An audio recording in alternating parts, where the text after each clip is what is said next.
At this point, we have 9 years of hard scientific evidence that disproves the government theory about what happened on September 11th, and yet people continue to be either oblivious to the fact that this information exists or completely resistant to looking at this information.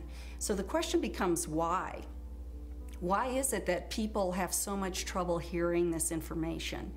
From my work, I think we would be remiss not to look at the impact of trauma.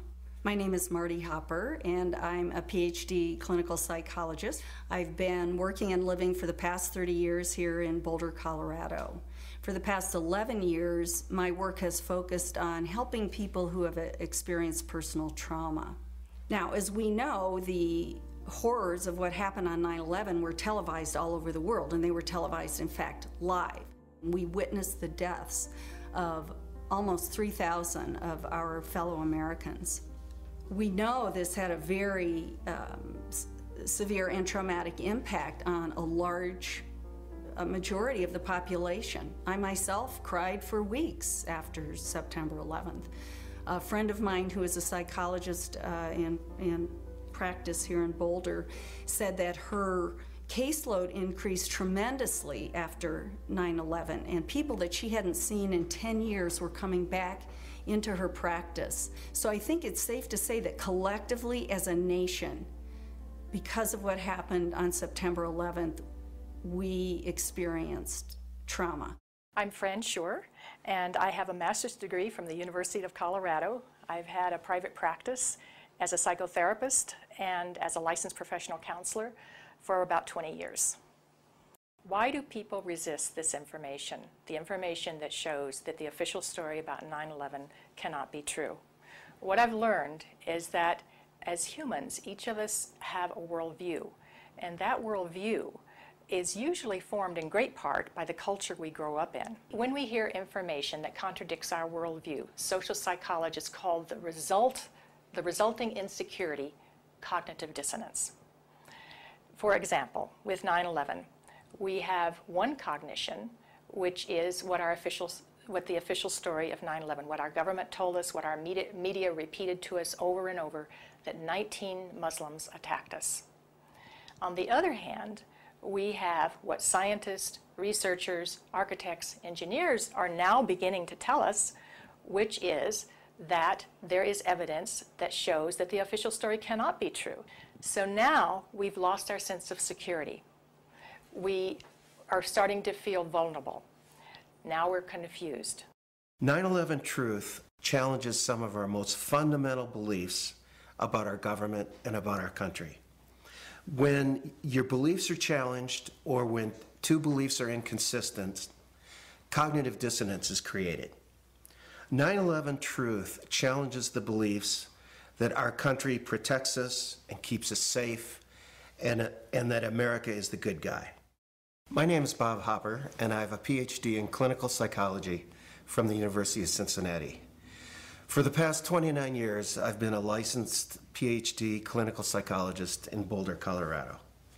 When your beliefs are challenged, fear and anxiety are created.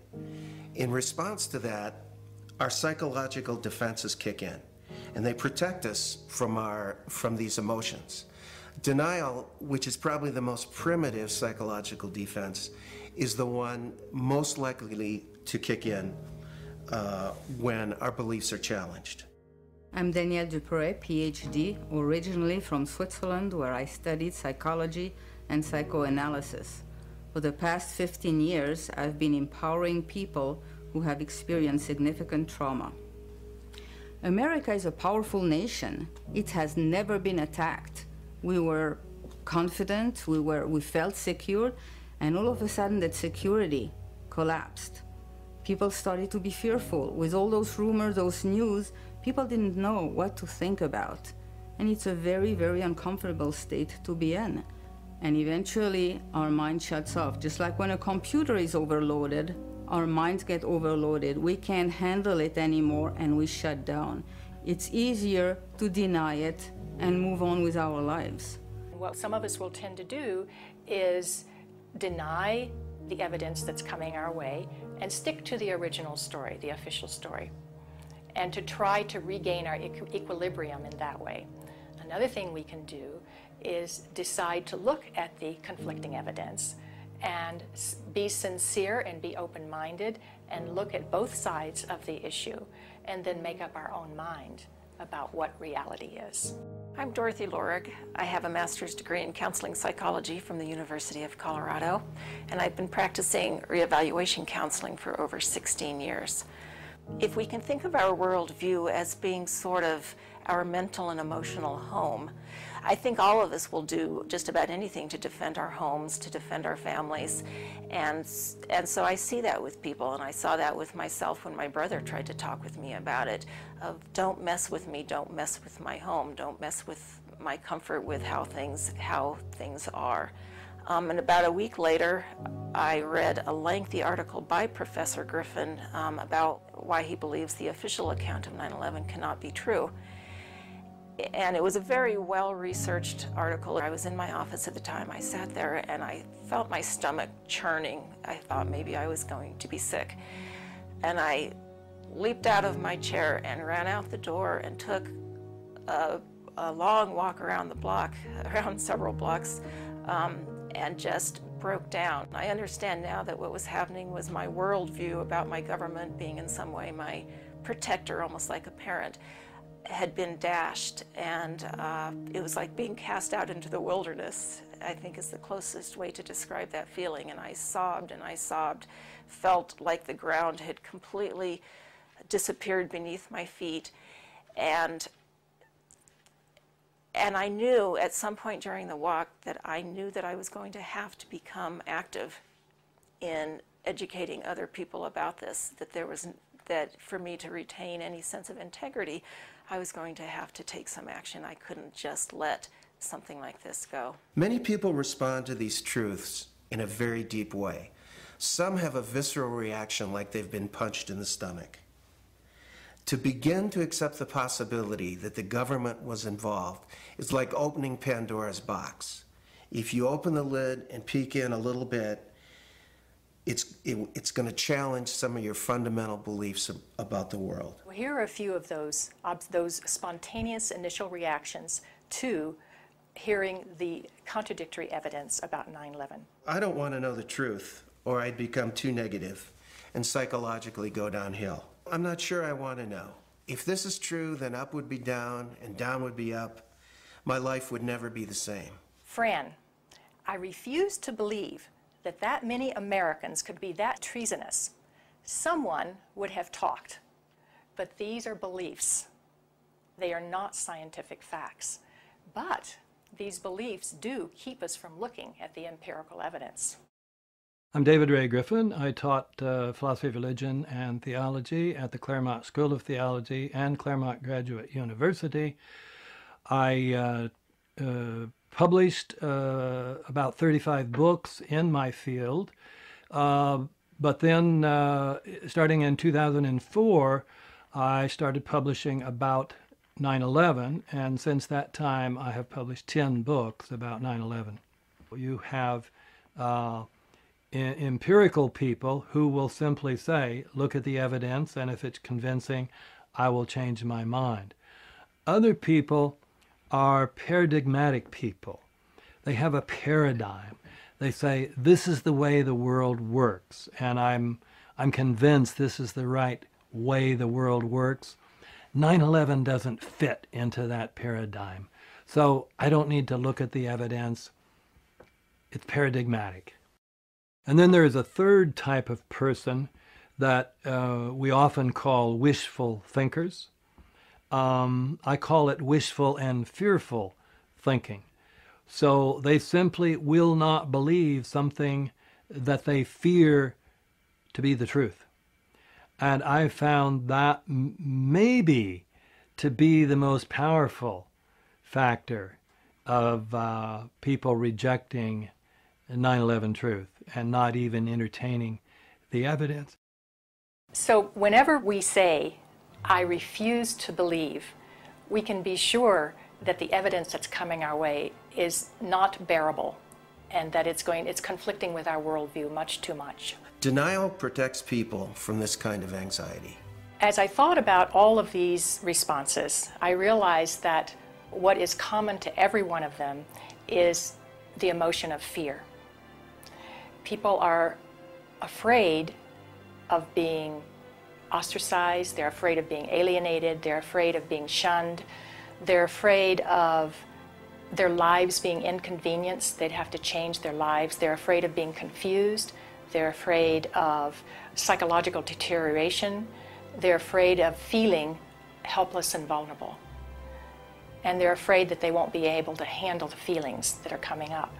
None of us want to feel helpless and vulnerable. So we want to defend ourselves. And the way we often do that is with anger. So then we become angry. And when we become angry, then we become indignant. We become offended. We want to ridicule the messenger. We want to pathologize the messenger. And we want to censor the messenger. So how can we overcome this resistance and denial? The first thing is to meet people where they're at. One thing is that we need to raise people's awareness about this through what I would call gentle dialogue and gentle questioning. My name is John Freedom. I'm a counselor in private practice here in Tucson, Arizona, where I've been for the past 20 years. I hold a master's level certification in NLP, which is neuro-linguistic programming.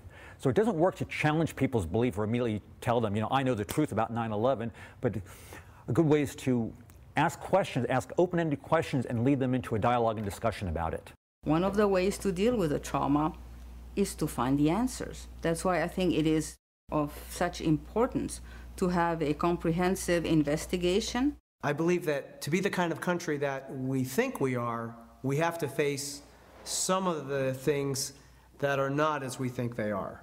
I'm Robert Griffin. I am a licensed psychologist practicing in Pennsylvania for 25 years. I am a member of Psychologists for Social Responsibility, and I am past president of the Northeastern Pennsylvania Psychological Association.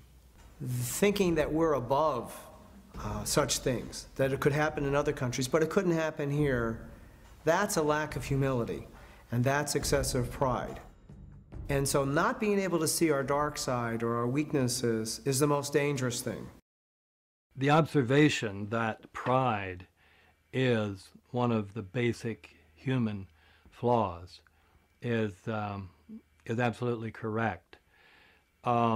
This is especially true for Americans because we for a long time looked at other nations and say, oh, they're in such bad shape, but luckily we don't have those problems. We don't have leaders who would do those things that were done in the Soviet Union, or done in Germany, or done in Japan, and on down the list.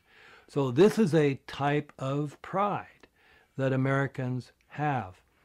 A feature of American history that makes us particularly liable to this pride is this notion that's called exceptionalism, that America is the exceptional nation.